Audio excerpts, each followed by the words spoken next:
오늘 말씀은 그리스도인의 생활 태도 세 번째 시간입니다. 오늘 말씀에는 두 가지 전제가 있는데요. 첫 번째 전제는 무엇일까요? 오늘 본 말씀 마태복음 10장 16절 함께 읽어보도록 하겠습니다. 시작. 보라, 내가 너희를 보냄이 양을 이리 가운데로 보낸가 같도다. 그러므로 너희는 뱀같이 지혜롭고 비둘기같이 순결하라. 아멘. 오늘 말씀의 시작에 우리 예수님 말씀하시기를 보라, 내가 너희를 보냄이, 세상으로 보냄이, 사람들 가운데로 보냄이 어디로 보내는 것과 같다? 이리 가운데로 보냄과 같다라고 말씀하셨습니다. 본문에 나오는 일이란 당시 고대 근동 지방의 광야에 서식했던 늑대와 같은 존재라고 생각하면 될 것 같아요. 사실 우리가 늑대와 이리를 직접 보지 못했기 때문에 눈으로 다 구분할 수는 없습니다. 어쨌든 양을 노리는 맹수 중 하나라고 생각하시면 되겠는데요. 예수님 보시기에 우리는 어떤 존재 같다? 양과 같다. 그리고 세상에 가면 어떤 누구를 특정할 수는 없지만 우리의 목숨을 노리는 이리, 맹수들이 많다. 너희가 세상으로 복음을 전하러 가는 것이, 세상 속에서 그리스도인으로 사는 것이 그 이리 가운데로 가는 것과 같다라는 말씀을 하셨습니다. 우리가 살펴보기로 지지난주 말씀 속에서 예수님 제자들에게 무엇을 주셨습니까? 귀신을 내쫓는 권능을 주셨습니다. 모든 병과 모든 약한 것을 고칠 수 있는 능력도 주셨습니다. 우리가 일반적인 사람으로서는 할 수 없는 대단한 그런 능력을 주셨단 말입니다. 그런데도 불구하고 예수님 보시기에 제자들이 세상으로 가는 것이 무엇과 같다? 양이 이리떼 가운데로 가는 것과 같다. 예수님 왜 이런 말씀을 하셨던 것일까요? 분명히 대단한 능력을 주셨습니다만 그들은 소수요, 세상은 다수고, 귀신을 쫓고 병을 고치는 능력이 아무리 대단한다 한들 저 세상이 가지고 있는 힘이 더 크기 때문에, 그렇게 제자들이 느끼기 때문에, 우리가 가지고 있는 장점, 우리가 가지고 있는 기질, 우리에게 있는 어떤 은사, 달란트 따위 하등 쓸모없게 느껴질만 하기에 세상이 더 강력한 죄의 권세로 우리를 유혹하고 올가맬 것이기 때문에 그 공격 앞에 우리의 믿음은 너무나도 쉽게 무너져 버릴 모래성과 같을 것이기 때문입니다. 그래서 우리 주님 말씀하셨습니다. 내가 너희를 보냄이 양을 이리 가운데 보낸가 같도다. 이것이 우리가 살아가는 일상에 대한 첫 번째 전제입니다. 이 비유를 그대로 생각한다면 우리는 세상을 이길 수 있을까요? 없을까요? 양이 늑대와 싸워서 이길 수 있습니까? 양이 사자와 싸워서 이길 수 있습니까? 도망칠 수 있다면 다행인 겁니다. 이길 수 없습니다. 고로 우리는 세상을 이길 수 없습니다. 그렇다면 이와 같이 우리에게 절망적인 이야기를 예수님 왜 하시는 것일까요? 그것은 바로 우리 스스로 우리의 믿음을 과신하지 않도록 하기 위해서입니다. 귀신을 쫓는 권능을 얻었어요. 어떤 병이든 어떤 약한 것이든 고칠 능력을 얻었습니다. 무언가 이전은 어떤 새로운 힘을 갖게 되었어요. 그렇다고 우리가 곧 하나님인 것은 아니라서 우리 스스로 너무 과신하다 보면 생각지도 못한 타이밍, 생각보다 빠른 공격에, 강력한 세상의 유혹에 우리는 금방 넘어져 버리고 만다. 수련회 기간이 돌아왔습니다. 이때마다 우리는 추억하지요. 지난 수련회 때 뭘 했던가, 그때 받았던 은혜들을 곱씹어 보고 그때 받았던 감격을 생각해 보지만 너무나도 먼 아득한 과거처럼 느껴지는 이유는 무엇입니까? 매 수련회 때마다 우리가 울며 죄를 회개하며 다시금 거룩하게 살리라 다짐해 보지만 수련회 끝나고 불과 몇 시간 지나지 않아, 며칠도 아닌 몇 시간 지나지 않아 우리는 곧 다시 세상에 삼켜져 버리기 때문 아닙니까? 대단한 믿음 한때 가진 것 같아도 그 믿음은 늘 쉽게 없어지더라. 성경 안에서 그와 같은 예를 찾아볼 수 있는데요. 성경 속 인물 중에서 롯이라는 사람이 있습니다. 롯은 누구였던가? 믿음의 조상이라고 하던 그 아브라함의 조카였거든요. 아브라함이 갈대아 우르를 떠나서 이 약속의 땅 가나안에 올 때 늘 곁에 있던 사람입니다. 아브라함이 어떻게 하나님 앞에 복을 얻는지를 눈으로 목격한 사람이에요. 그리고 그 삼촌 아브라함과 함께 하나님 주시는 복을 누린 사람입니다. 그래서 아브라함이 부자 될 때 롯도 함께 부자가 되었어요.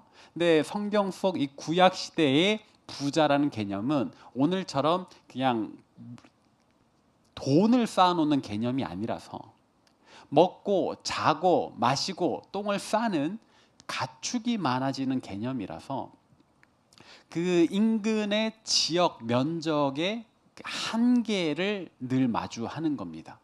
그래서 이들이 가축을 치는 목자인데 부자가 되었다라고 하니 양, 소, 염소가 많아지는 거예요. 그래서 주변에 풀을 먹어 제끼는데 너무 빨리 먹는 겁니다. 한 마리가 먹는 것과 100마리가 먹는 것은 속도의 차이가 있지 않겠어요? 그래서 풀이 있는 곳을 찾아가야 되는데 이 속도가 먹어대는 속도를 따라가지 못하는 겁니다. 결국 아브라함 소유로 된 양, 염소, 소, 그리고 롯의 명의로 된 그 가축들이 그 공간에 함께 지낼 수 없을 정도가 되니까 아브라함이 롯에게 먼저 선택권을 줍니다. 네가 먼저 떠나가라. 너 좋은 곳으로 가라. 네가 이쪽을 선택하면 내가 저쪽을 가겠다. 네가 이쪽을 선택하면 난 또 반대로 가겠다. 조카를 배려하는 마음이었습니다. 롯도 삼촌을 떠나는 것에 동의할 수밖에 없었습니다. 왜? 같이 있다가는 이 가축들이 죽게 되니까. 그래서 롯은 나름 자기의 기준을 가지고 향방을 결정했습니다. 그가 선택한 기준은 무엇이었나? 창세기 13장 10절 말씀 함께 읽어봅시다. 시작. 이에 롯이 눈을 들어 요단 지역을 바라본즉 소알까지 온 땅에 물이 넉넉하니 여호와께서 소돔과 고모라를 멸하시기 전이었으므로 여호와의 동산 같고 애굽 땅과 같았더라. 아멘. 삼촌의 이야기를 듣고 이제 롯이 어디로 가면 좋을까 둘러보는 겁니다. 그러면서 요단 지역을 바라보니까 온 땅에 물이 넉넉했다. 물이 넉넉했다라는 말, 땅에 물이 넉넉했다는 말은 마실 깨끗한 물이 있어요. 그리고 그 주변에서 나는 풍성한 목초지가 있는 겁니다. 롯의 눈이 그 땅을 바라보니까 소돔과 고모라라고 하는 대도시도 보이는 거예요. 우리는 소돔과 고모라의 죄악을 압니다. 근데 롯도 역시 그 땅을 알았어요. 그 도시가 어떤 도시였는지 알았단 말입니다. 몰랐을 리 없어요. 그 당시 소돔과 고모라의 악명이 너무 대단했기 때문에 몰랐다고 하면 거짓말이다. 그러나 롯이 볼 때는 이 지역을 바라보니까 어땠다? 여호와의 동산 같았다. 롯의 판단 기준에 하나님이 분명히 들어가 있습니다. 하나님 복 주신 땅, 하나님께서 예비하신 것만 같은 그곳, 이곳에서 나는 하나님 경외하리라 하는 어떤 자신감이 엿보이는 대목이지 않을까 싶습니다. 롯의 판단 기준엔 분명히 하나님을 고려한 부분이 있다. 그러나 그 다음 표현이 눈에 들어옵니다. 이 소돔과 고모라가 있던 이 지역이 무엇과 같았다고요? 애굽 땅과 같았다. 이 당시 애굽은 제국이었습니다. 강력한 힘을 가지고 있었어요. 롯의 마음속에 무언가 욕심도 자리하고 있었다는 걸 판단할 수 있는 기준입니다. 소돔과 고모라라고 하는 도시가 어떤 죄악으로 유명한지 음란함과 도박과 여러 가지 그 퇴폐적인 문화를 자랑하지만 롯은 자신이 있었어요. 나는 하나님 중심으로 살 수 있다. 여호와의 동산으로 만들어 보겠다 하는 자신감이 있습니다. 그러면서 한편으로는 저 애굽 제국과 비견할 만한 소돔과 고모라라서 나도 무언가 더 나은, 더 높은 자리로 가야 하겠다라는 그런 욕심이 엿보이는 겁니다. 여러분들은 이런 롯을 어떻게 평가하시겠습니까? 사실 저는 이 당시의 롯을 나쁘게 평가하고 싶지 않습니다. 왜냐하면 하나님 중심으로 살겠다면서도 한편 세상에서도 인정받고 싶다, 더 높아지고 싶다는 것, 우리 모두의 바람 아니겠습니까? 하나님 잘 믿으면서도 가능하다면 우리에게 찾아오는 인생의 기회를 붙잡아서 부유해지고 성공하고 싶고, 솔직해집시다. 롯만 그런 마음 있는 것 아니잖아요. 저와 여러분들도 예수 잘 믿고 사회에서도 성공하기를 바라지 않습니까? 저는 여기 있는 여러분들 모두 그런 사람이 되었으면 좋겠습니다. 그래서 훗날 여러분들이 안수 집사, 권사 혹은 장로가 되었을 때 여러분들의 자녀 혹은 청년들이 해외 봉사 가겠다, 후원해달라 할 때 다 100만 원씩 후원하셨으면 좋겠어요. 걱정하지 마라, 내가 리조트 예약해주겠다, 그런 부자들 되셨으면 좋겠습니다. 할렐루야, 아멘. 그러나 실제로 롯은 분명 출발하기 전에는 하나님 중심으로 살 거야, 그리고 세상에서도 성공하고 싶어, 우리와 같은 마음으로 갔지만 막상 마주한 소돔과 고모라라고 하는 세상 속에서 제 한 몸 건사하기도 힘들었습니다. 성경에 보면 롯이 그 도시에서 무엇을 했던가? 성문에 앉아서 지나다니는 사람을 쳐다만 보고 있었다. 그런데 생각보다 당시 문화권 속에서 성문 앞에 앉아 있는 사람은 좀 대단한 사람이에요. 어떤 사람이냐면 이 성문은 사실 오늘날의 법정과 같은 그런 개념을 포함하거든요. 그래서 당시에 뭐 양을 사고 판다든지 땅을 사고 판다든지 할 때에는 어디에서 이 법적인 능력을 취득할 수 있을까요? 이 성문에 오는 거예요. 그러면 이 성문 앞에 앉아 있는 사람이 공증인이 되는 겁니다. 법적인 공증을 서주는 사람. 아, 이 사람과 이 사람이 양을 사고 팔았다, 이 사람과 이 사람이 어디 땅을 사고 팔았다, 증인이 되어주는 거예요. 그래서 이 사람의 진술이 아주 중요합니다. 그래서 우리로 치면은 약간 판사 정도의 사회적 지위를 롯이 가지고 있었다라고 생각할 수 있습니다만, 그렇게 보면 대단히 성공했다 싶잖아요. 그러나 정작 하나님의 사자들이 소돔과 고모라에 왔을 때, 천사가 소돔과 고모라에 왔을 때 그날 밤 롯의 집은 난리가 납니다. 동네 불량배들이 찾아와서 문을 깨부실 듯이 두들기며 소리칩니다. 오늘 너희 집에 온 손님들 내놓아라. 우리가 그 사람들을 겁탈해야 되겠다. 이게 무슨 일입니까? 롯이 정말로 그 도시에서 인정받고 성공했고 높은 지위에 있는 사람이었다면 동네 불량배들이 어떻게 그의 집을 찾아가서 그런 말도 안 되는 요구를 할 수 있단 말입니까? 근데 더 웃긴 건 뭔지 아세요? 그런 불량배들의 요청에 롯이 했던 대답입니다. 롯이 뭐라고 대답했냐면, 아직 나에게 결혼하지 않은 딸이 둘 있다. 이 손님들 내버려두고 내가 이 딸들 내줄 테니까 내 딸을 겁탈해라. 이걸로 끝내자 라고 이야기를 합니다. 너무 충격적이지 않습니까? 어떻게 아버지로서 자기 딸들을 겁탈하라고 불량배들에게 내줄 생각을 한단 말인가? 근데 그게 당시 롯이 할 수 있는 최선이었어요. 그 도시에서 높은 지위에 있었다? 아니요. 그는 허울뿐인, 껍데기뿐인 자리에 앉아 있었던 겁니다. 그냥 거기에서 나는 성공한 사람이야 홀로 최면 걸며 자기 위안하며 그렇게 있었던 겁니다. 실제로는 도시의 불량배들이 찾아와서 행패를 부려도 아무 소리 하지 못하는, 아버지로서도 무능하고 사회에서도 사실은 얼빠진 놈이라고 욕먹고 있었을 그런 자리에 롯이 있었다. 아브라함을 떠나올 때 그의 마음속에 하나님 중심으로 살겠다, 세상에서 성공하겠다, 부푼 꿈을 안고 왔겠지만 막상 그 도시에서 롯은 세상 처량한 처지에 있었다.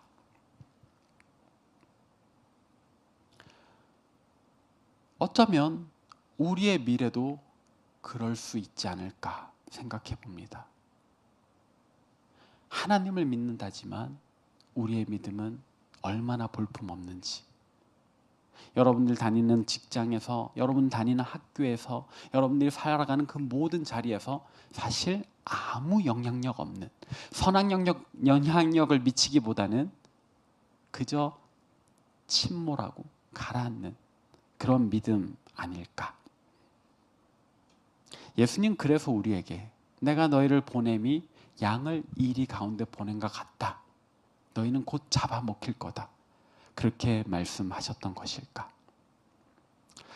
이렇게 끝난다면 우리 주님 참 너무 무책임하신 것 같잖아요. 어떻게 하라는 건가? 그러나 오늘 말씀의 두 번째 전제, 이제 우리가 살펴보아야 합니다. 오늘 말씀의 두 번째 전제는 아이러니하게도 첫 번째 전제와 같습니다. 우리가 세상으로 가는 것은 양이 이리 가운데로 가는 것과 같다. 그러나 뉘앙스가 달라요. 두려워 떨며 가는 게 아니에요. 담대히 가는 겁니다. 내가 세상으로 나아가는 것은 양이 이리 때 가운데로 가는 거구나. 알고 가는 겁니다. 각오하고 가는 겁니다. 그래도 가는 겁니다. 우리가 세상 무섭다라는 걸 압니다만, 그렇다고 해서 세상을 떠나 살 수 있습니까? 우리 모두가 교회 안에서만 살 수 있습니까? 그럴 수 없습니다. 우리는 담대히 세상과 하나님 나라 그 가운데서 하나님 내려주시는 복의 통로로서의 역할과 사명을 감당해야 합니다. 무섭지요. 그러나 우리 주님께서 우리를 세상에 보내시는 것은 일종의 특공대로 보내시는 겁니다.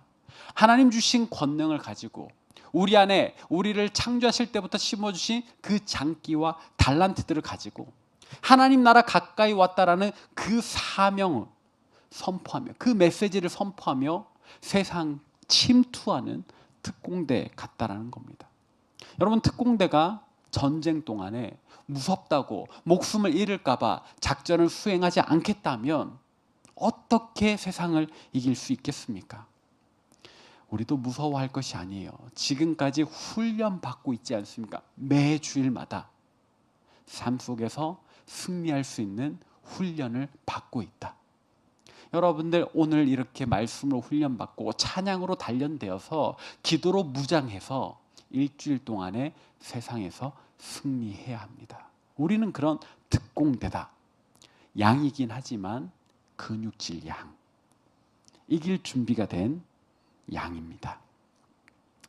물론 힘들 겁니다. 또 살다 보면 불가능하다라는 생각이 들 겁니다. 그래서 우리 주님 우리에게 당부하시는 말씀이 있습니다. 무엇인가? 첫 번째는 뱀 같은 지혜로움입니다. 오늘 말씀에 보니까 너희는 뱀같이 지혜롭고 비둘기같이 순결하라 라고 말씀하시는데요. 근데 이상합니다. 예수님께서 뱀 같아라 라고 하신다니. 뱀은 보통 성경에서 자주 사탄을, 마귀를 상징하지 않습니까? 그러나 본문에서는 그런 비유적인 표현이 아니라 정말로 생물 그 자체, 뱀이라는 생물 그 자체를 의미합니다. 그럼 뱀같이 지혜로워라 하는 말은 무슨 의미일까요? 뱀은 냉혈 동물이죠. 스스로 피가 따뜻하게 데워지지 않습니다. 그 피 자체는 너무 차가워요. 그래서 뱀은 항상 이 적정한 온도와 습도가 있는 환경을 찾아다닙니다. 그 환경이 바뀌면 뱀은 즉시 일어나서 자기에게 적합한 환경으로 이동을 해야 해요. 그러지 않으면 뱀은 얼어 죽든지 타 죽든지 하는 겁니다. 그래서 사실 뱀은 자기 주변 환경의 변화에 굉장히 민감하다. 그런 지혜로움이 우리에게 있어야 한다는 겁니다. 여러분들이 살아가는 일상, 여러분들이 살고 있는 삶의 환경이 과연 여러분들 살기에 적합한가 적합하지 않은가를 여러분들은 민감하게 확인하셔야 됩니다. 여러분들이 관계하는 주변 사람들 살펴보십시오. 여러분들 주변에 있는 사람들이 어떤 사람들인가 한번 잘 생각해 보시길 바랍니다. 여러분들에게 영적으로 또 육적으로 긍정적인 영향을 미치는 사람인가? 아니면 내 주변 사람들이 나에게 부정적인 영향을 미치는 사람인가? 만일 긍정적인 영향을 미치는 사람이 있다면 그와는 더 친밀해져야 되겠죠. 만일 부정적인 영향을 미치는 사람이 있다면 빨리 피해야 되는 겁니다. 그 사람과의 관계를 끊고 그 사람을 멀리하고 그렇게 해서 우리 스스로 영적, 육적 안전을 꾀할 줄 알아야 됩니다. 근데 이것은 우리도 알지 못하는 사이에 변화될 수 있는 환경들이에요. 그래서 늘 깨어 긴장하고 있어야 됩니다. 여러분 주변을 살펴보세요. 분명히 다른 사람들을 힘있게 격려하는 사람이 있을 겁니다. 할 수 있어, 괜찮아 이야기해주는 그런 긍정적인 사람이요. 또는 주변 모임들을 항상 유쾌하게 하는 사람들이 있을 겁니다. 그 사람 옆에 가면은 모든 사람들이 웃는 그런 사람이 있을 겁니다. 그런 사람들 가까이 하십시오. 반대의 경우는 피해야 되겠죠. 늘 한숨 쉬는 사람. 그래서 저는 항상 제 주변에 한숨 쉬는 사람들 한숨 금지라고 이야기를 합니다. 또는 욕설하는 사람. 야, 안 돼. 에이, 뭐 이렇게 하는 사람들. 그래서 주변 분위기를 항상 다운시키는 사람들. 야, 해봐야 소용없어. 하지 마. 그런 힘 빠지게 하는 사람들. 그런 사람들 죄송하지만 좀 멀리 하십시오. 그리고 결국에는 우리 자신을 살펴야 되겠죠. 나는 어떤 사람인가? 나는 요즘 어떤 말을 많이 했는가? 내 표정이 요즘 웃고 있는가? 무표정하거나 화나 있는가? 내 얼굴을 살피는 것도 중요합니다. 거울을 보실 때 그냥 화장만 하지 마시고 머리만 말리지 마시고 나는 요즘 어떤 표정을 많이 짓고 있는가? 한번 살펴보십시오. 그리고 내가 요즘 했던 말은 긍정적인 말이 많은가 부정적인 말이 많은가 한번 생각해 보십시오. 나와 함께하는 사람들은 요즘 웃고 있는가 아니면 자꾸만 나한테 혼나는가 생각해 보십시오. 우리 자신이 또 주변에 긍정적인 영향을 미치는 사람이어야 됩니다. 언젠가 제가 말씀드렸을 겁니다. 저는 목회자 된 것이 하나님 이야기하는 게 좋아서였습니다. 그래서 저는 여러분들과 하나님 이야기를 많이 나누고 싶습니다. 하나님을 어떻게 알게 됐는지, 하나님을 어떻게 믿고 있는지, 이번 한 주간에 하나님 우리 삶에 어떤 은혜를 주셨는지 이런 이야기하는 게 너무 좋아서 목사가 됐어요. 제 입에서는 그런 질문들을 많이 하게 됩니다. 이번 한 주간 어떻게 지냈어? 뭐 좋은 일 없었어? 아, 하나님께서 그런 은혜를 주셨어? 여러분들 입에서도 그런 나눔이 많아지길 바래요. 여러분 자취회 모임 가셔서 할 이야기 없다 일찍 끝내지 마시고요. 이번 한 주 동안에 나에게 어떤 은혜를 있었는가 돌아보십시오. 가장 작은 것도 우리에게 주신 하나님의 은혜라는 걸 기억하면서 제 친구 중에 하나는요. 꼭 밥을 먹으면 국을 한술 떠먹고 기도를 시작합니다. 이해가 되지 않습니다. 밥 먹기 전에 기도를 해야지 국 한술 떠먹고 기도하는 건 무슨 의미일까? 그래서 제가 물어봤습니다. 왜? 국이 맛이 없으면 맛있게 달라고 기도하는 거야? 근데 그 친구가 원래 습관이었대요. 그냥 나는 그런 생각을 안 하고 먹었는데 중요가 네 말 듣고 보니까 진짜 그렇게 기도해봐야 되겠다 하는 거예요. 저도 한 번쯤 그런 기도를 해보았습니다. 하나님 오늘 반찬은 좀 짭니다. 저녁에는 좀 담백한 걸 먹어야 되겠는데 뭘 먹을까요? 이런 질문들요. 우스꽝스럽지만 저는 하나님께서 이런 기도도 들으실 거라고 생각합니다. 왜요? 우리 삶에 하나님은 그만큼 밀접하게 대하는 기도니까요. 하나님께서 어쩌면 그런 기도를 더 바라지 않으실까? 맨날 힘들어요, 어려워요 하는 그런 기도보다는 하나님 저녁에 뭐 먹으면 좋을까요? 생각나게 해주세요. 그리고 저녁에 무언가 생각났어요. 먹었더니 오늘 하나님 초이스 굿입니다. 잘 먹었습니다. 이 모든 것들이 하나님 기뻐 받으실 기도이다. 우리 주님 분명히 말씀하십니다. 오늘 보면 17절에 보니까 사람들을 삼가라라고 하셔요. 아무하고나 지내지 마라. 너에게 긍정적인 영향, 부정적인 영향, 우리는 상호 사회적인 동물이니까 긍정적인 영향을 주고받고 부정적인 영향을 주고받는데 좋은 영향을 주고받을 수 있는 사람들과 관계해라. 영적으로, 육적으로. 우리 자신도 긍정적인 요인이 되어라 라고 말씀하시는 겁니다. 그런가 하면 비둘기같이 순결하라 라는 말씀을 또 하셨어요. 뱀같이 지혜로워라, 또 비둘기같이 순결해라. 이건 무슨 뜻일까요? 그냥 성적 순결을 이야기하는 것일까요? 그것과는 좀 다른 뉘앙스입니다. 비둘기같이라고 했잖아요. 비둘기는 본래 겁이 많습니다. 그래서 비둘기들이 모여있는 공원에 가서 여러분들이 학다리를 하면 비둘기들이 동시에 도망을 가지 않습니까? 그러나 비둘기에게는 특이한 습성이 하나 있어요. 가야 한다고 배운 길은 목숨을 잃어도 갑니다. 이 귀소 본능이라고 하는 건데요. 그래서 무협지 소설을 보면은 비둘기를 편지 배달부로 쓰는 전서구라는 걸 씁니다. 이게 소설에만 등장하는 게 아니고 진짜 역사 속에서 사용되었습니다. 일찍이 3000년 전부터 고대 이집트에서 먼저 사용했다. 그래서 유튜브 여행 유튜버 중에 빠니보틀이 이집트에서 여행할 때 보면 집집마다 이렇게 비둘기 사는 그 타워를 지어놔요. 그래서 비둘기를 이제 키우거든요. 그게 다 그런 식용도 있지만은 전서구를 위한 그런 이제 목적으로 비둘기를 키우는 겁니다. 그리고 로마 시대 때도 사용했고, 그리고 올림픽 경기 때 승리의 소식을 알릴 수 있는 수단이었다고 해요. 사람이 언제 고향으로 뛰어가겠어요. 그리고 심장 터져 죽는데 비둘기로 고향으로 왔다 갔다 편지를 소식을 주고받는 겁니다. 학자들이 연구를 했어요. 비둘기가 최대 몇 킬로미터를 돌아갈 수 있는지. 딱 여기다, 너의 집이다, 여기가 니네 홈이다 했을 때 비둘기가 그 거리를 정확히 찾아가는 게 최대 1000km까지. 그래서 백두산에서 한라산까지 비둘기가 찾아올 수 있는 겁니다. 그리고 그 먼 거리에 위험 요소가 하나도 없겠어요? 있겠죠. 있어요. 특히 이 광야에는 독수리도 있고 여러 맹금류들이 있단 말이에요. 그렇지만 비둘기는 정해진 곳은 목숨을 잃어도 간다. 그런 순결함이에요. 다른 걸 생각하지 않아요. 죽어도 간다. 우리는 그리스도인 아닙니까?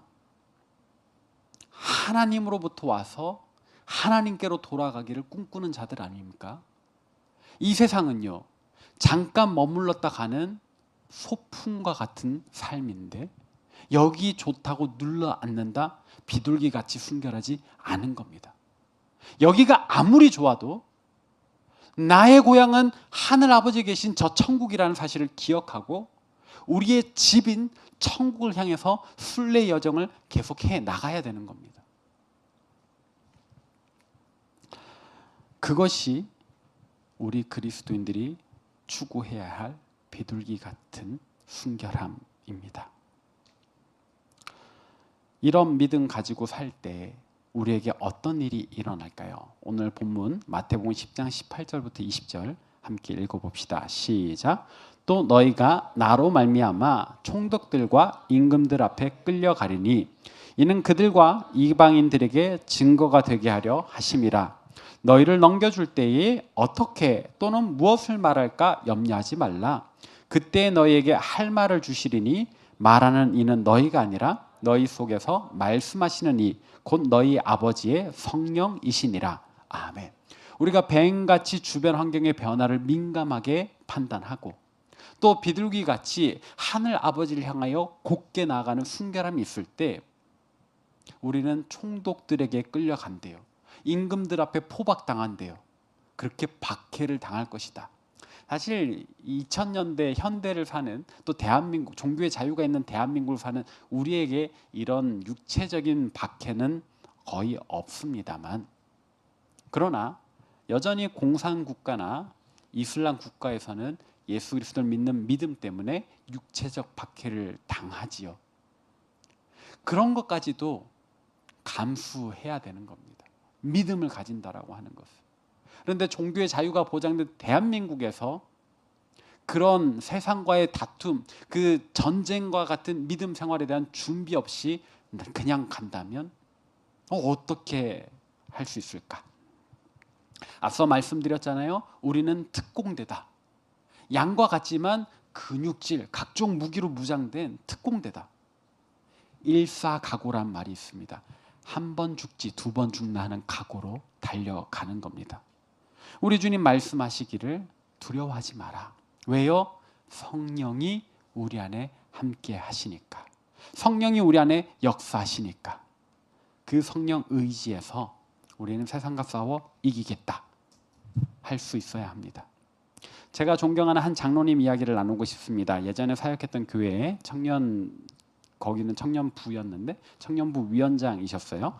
현역 때 우리나라의 큰 공기업에서 일하시면서 나중에는 그 지역 도 단위의 지사장을 맡으셨습니다. 3급 공무원으로 퇴직하셨으니까 공무원으로서는 굉장히 높으시죠. 근데 이분이 그 지사장 맡으셨을 때 정말 청탁이 많이 들어왔대요.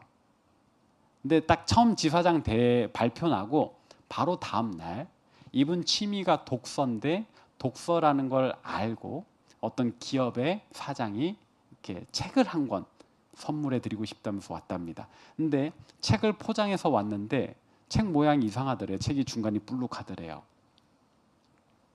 뭐가 들었을까요? 책 사이에. 너도 알고 나도 알고 우리 모두가 아는 거잖아요. 주고받기는 책을 주고받겠지만 안에는 청탁금이 들어 있었겠죠.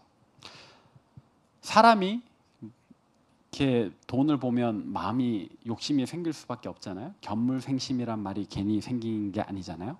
그러나 신기하게도 장로님 그 책을 보는 순간, 그 불룩한 배를 보는 순간에 정이 뚝 떨어지더랍니다. 자기도 이해가 안 됐대. 왜 내가 이런 마음이 들지? 저 안에 돈이 못해도 500은 들어있을 것 같은데. 정이 뚝 떨어지더랍니다. 그래서 죄송합니다. 집에 일이 있어서 먼저 일어나겠습니다 하고 나오셔서 그 길로 회사 전체와 거래처 사장들에게 이메일을 썼답니다. 메일의 내용은 이렇습니다. 저 어디 교회 장로입니다. 저 예수 믿는 그리스도인입니다. 저한테 부정청탁하지 마십시오. 그 회사는 자격을 없애겠습니다. 이메일 보내버렸대요. 그리고 본인이 자랑스럽게 이야기합니다. 자기 퇴직할 때까지 1원도 받은 적이 없다고. 믿고 안 믿고는 여러분들의 자유지만 저는 그 장로님의 당당함이 너무 멋있었어요. 여러분들도 그런 그리스도인 되면 좋겠습니다. 다 이 나라에서 필요로 하는 인재가 되셔서 부자도 되시고 높은 자리에도 앉으세요. 대신에 언제 어디서든지 특히 하나님 앞에서 당당한 그리스도인이 되시면 좋겠습니다. 네, 이런 믿음, 대단한 믿음 자동적으로 실행되지 않습니다. 강제로 이루어지지 않습니다. 그런 마음 주시는 건 성령님이신데 실천하는 건 우리 자신입니다. 뱀처럼 지혜롭고 비둘기같이 순결한 믿음 가지는 저와 여러분 되시길 바랍니다. 말씀의 마지막인데요. 우리는 늘 우리의 고향이 어딘지를 기억해야 됩니다. 하나님 나라. 우리가 이 땅에 오래 살고 싶다고 영원히 살 수 있는 것 아니에요. 필리핀 해외 봉사 지난주 토요일에 출국했는데 그 며칠 전에 제 사랑하고 존경하는 외할아버지 돌아가셨습니다. 사실 외조부상이라서 교회도 알리지 않고 저희 가족끼리 조용히 장례를 치렀습니다. 감사하게도 제가 이렇게 필리핀 가기 전에 돌아가셨기 때문에 가족들과 함께 외할아버지를 추억할 수 있었는데요. 제 외할아버지 키가 되게 작으셨거든요. 근데 젊었을 땐 경찰을 하셨고 나이가 들어선 고물상 하셨습니다.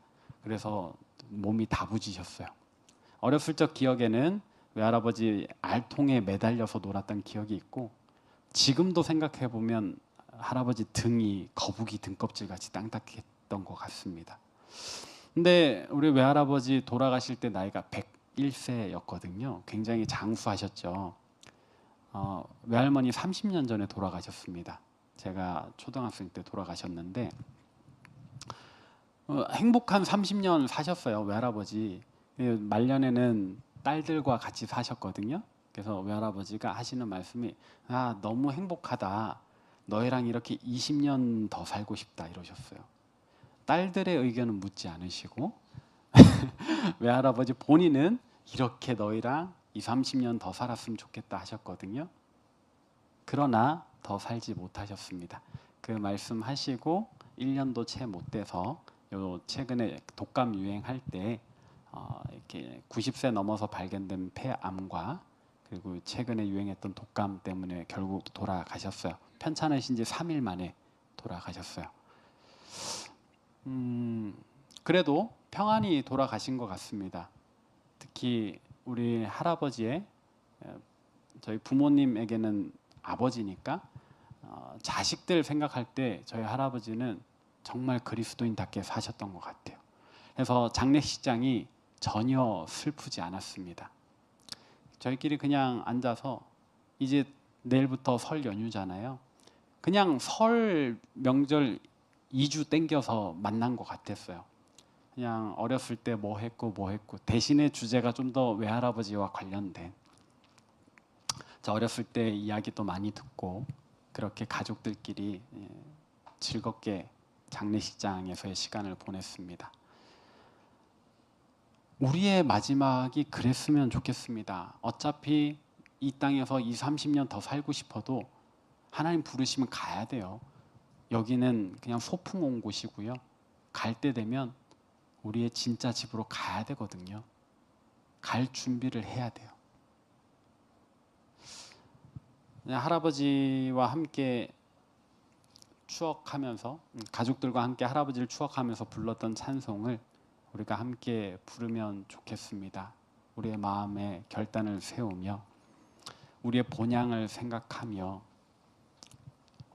그 고향 갈 때까지 뱀같이 지혜롭고 비둘기같이 순결하여 양이 이리 가운데로 가는 것 같아도 담대히 승리하리라.